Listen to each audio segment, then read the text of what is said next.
Bonjour mes amis, voici une question qui est excellente. Quel est le seul type de relation qu'un pervers narcissique souhaite?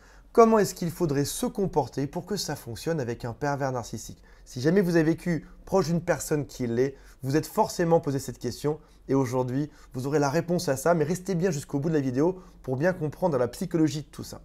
Pour rappel, une relation avec un pervers narcissique, c'est des choses qui ne sont pas forcément très positives ni très joyeuses. Ça peut être par exemple des mensonges, de la manipulation, du gaslighting, on a parlé de ça il y a quelques jours, ça peut être des critiques en permanence. Et comment faire pour obtenir une relation qui fonctionnerait quand on voit le fondement même de cette chose-là? C'est ce qu'on va voir aujourd'hui. Mais avant de démarrer, si vous le souhaitez, abonnez-vous à la chaîne, faites le quiz qui s'appelle « Est-ce que cette personne est pervers narcissique ou pas ?» Et si votre cas est spécifique, si jamais vous voulez en parler, si vous voulez un soutien ou de l'aide, mon équipe vous attend, le lien est juste en dessous. Alors, c'est bizarre parce qu'on parle de mensonges, de manipulation, de critiques, de choses qui sont quand même plutôt dures. Pourtant, on a choisi de rentrer dans cette relation. Et après ça, on a même choisi d'y rester. Il y a la toute première phase dont on parle souvent qui est le love bombing, la phase de lune de miel où tout se passe bien. Et là, généralement, ça fait écho avec nos blessures d'enfance. On n'a jamais été très valorisé étant jeune. On trouve une personne qui nous adore. On se sent un peu différent.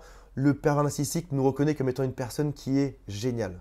Mais ce qu'il faut savoir, c'est qu'on a été choisi pour certaines qualités qui sont très spécifiques à qui nous sommes. Comme par exemple, on a souvent beaucoup d'empathie. Les victimes de pervers narcissiques sont des gens qui sont très gentils généralement, qui comprennent l'autre, qui peuvent tout pardonner aussi lorsqu'il y a un problème, qui ont aussi parfois un peu de manque de confiance en eux, qui préfèrent s'occuper de l'autre plutôt que de s'occuper d'eux-mêmes. Et bizarrement, on a du mal à en sortir, même lorsqu'on quitte l'autre. Même lorsqu'on va quitter ce pervers narcissique, des mois et des années après, on peut encore y penser parce qu'il a laissé une blessure dans notre psychologie. Alors qu'on se mette d'accord, on peut se dire une personne qui détruit autant dans un couple, une personne qui te rabaisse, une personne qui veut juste que tu meurs, est-ce qu'a priori cette personne veut un couple? Est-ce qu'il veut vraiment une relation amoureuse? Parce que toi tu te dis, chez une personne saine, quand on aime quelqu'un, a priori on est plutôt gentil avec cette personne. Quand on veut que ça dure, on donne un peu du nôtre, on a un peu de bienveillance pour que ça fonctionne. Mais là, a priori, il veut une relation, mais il me détruit. C'est pas logique. Alors détrompe-toi, le pervers narcissique veut absolument une relation. Dans cette relation, il veut être admiré, il veut être désiré, il veut être aimé, il veut être mis en avant, il veut être couvert de cadeaux et il veut surtout être supérieur. Dans une relation amoureuse, souvent, c'est lui le boss. Donc, depuis tout jeune, il crée une image de lui-même qui est fausse, c'est celle qu'il va montrer en société, d'un homme charmant, d'une femme charmante, de quelqu'un qui est très intelligent, très rigolo, très drôle, mais ça c'est juste un hologramme parce que lorsqu'il ferme la porte de la maison le soir, se cache quelqu'un qui est radicalement différent.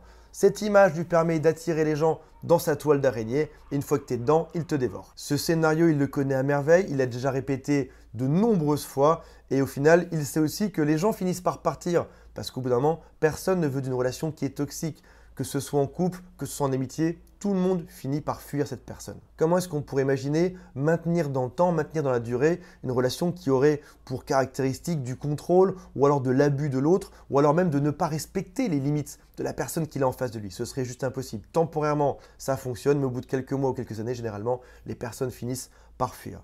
Donc, ce sont un peu comme des joueurs d'échecs parce que pour créer une image de soi à l'extérieur qui est bonne, pour arriver après ça à détruire l'autre, pour arriver à manigancer tout ça, il y a un peu quelque part du joueur d'échecs. Il pense quelques coups en avance, malheureusement, il ne pense pas 20 coups en avance, il pense juste 2 ou 3 coups en avance. Pour vous, un couple, c'est trouver l'amour, tout donner, être gentil, prendre l'autre dans les bras, faire que ça se passe bien, le soutenir.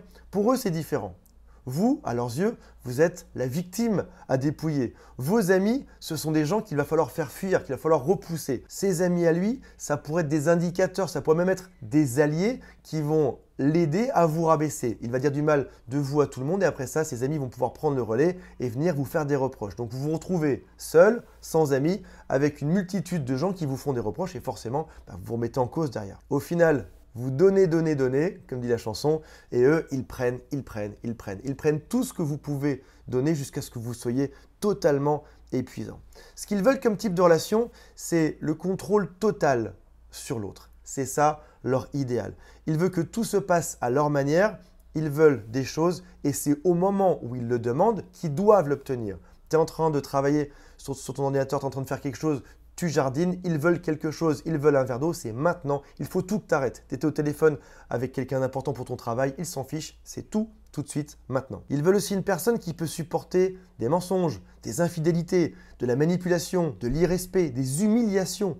Et c'est une relation où le père narcissique crée ses propres règles aléatoirement et tu dois absolument les respecter. Du coup, l'autre, la victime, donc nous en l'occurrence, qu'est-ce qu'on fait? On doit obéir, on doit éventuellement parler seulement si on t'a donné la chance de parler. Parce que si jamais tu parles ou que tu coupes la parole d'un père narcissique, dans ce cas, ça va être le drame. Il va dire, mais pourquoi tu me coupes alors que lui le fait en permanence? Mettez-moi en commentaire si vous avez eu ça. Il parle, il parle, il parle, et dès que tu le coupes, c'est la catastrophe. Mais pour qui tu te prends? Laisse-moi parler.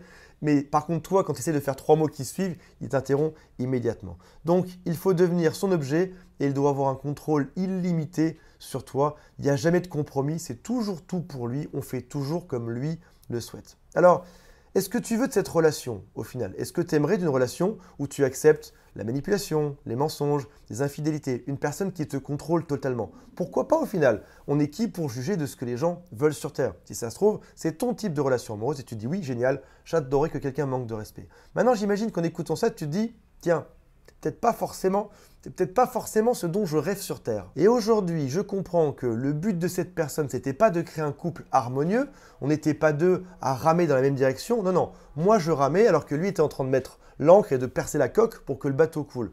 Donc je réalise que on n'avait pas les mêmes objectifs dans ce couple et que je me suis peut-être à voir. Et peut-être qu'aujourd'hui, ce que je veux, c'est récupérer mon pouvoir, le contrôle, que je retrouve mon autonomie, ma liberté de parler, de dire ce que je pense. J'ai des envies, elles peuvent aussi être respectées. Et s'il suffisait simplement de trouver une personne qui t'aime, une personne qui te respecte. On a tous le droit d'être aimé. J'ai des gens en coaching parfois qui me disent « Oui, mais je prends sur moi, c'est pas grave, tant que ça va pour les enfants. » Non, non, non, stop.